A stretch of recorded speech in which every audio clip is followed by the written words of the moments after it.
I made a big mess of my life and the people whose lives I touched. A lot of misery, a lot of sorrow, a lot of suicidal attempts. A lot of unhappiness. George grew up knowing he was different, but not knowing that he was afflicted with a form of autism.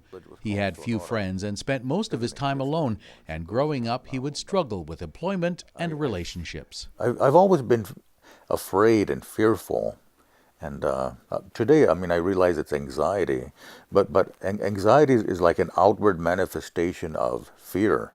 George met his wife Terry some 20 years ago. And at that time had no indication or knowledge of his disability.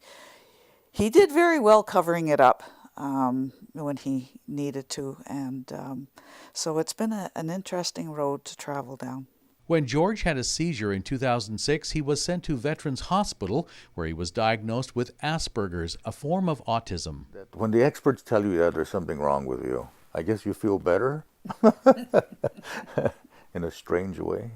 Yeah. Since then, George has learned to laugh a little and, together with Terry, works on strategies to cope with life situations. Simple little things like people with Asperger's don't like surprises.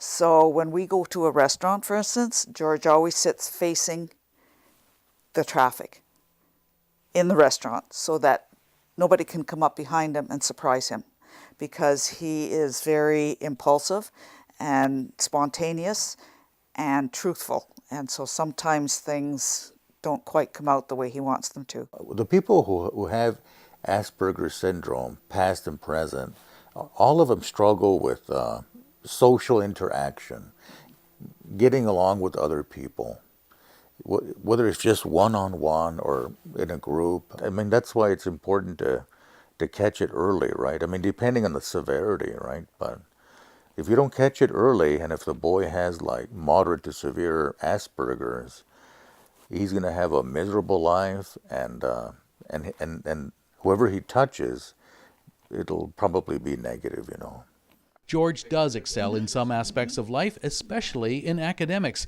and has achieved a master's degree in education. In that situation, I do well. Why? I guess because I make myself pay attention, and until I'm comfortable that I'm going to get an A or a B. I guess I'm obsessed with getting an A or a B in the class, and so I do. I've never met anybody that tries as hard as he does. And boy, that makes a difference in a relationship. It really makes a big difference. So he's my hero.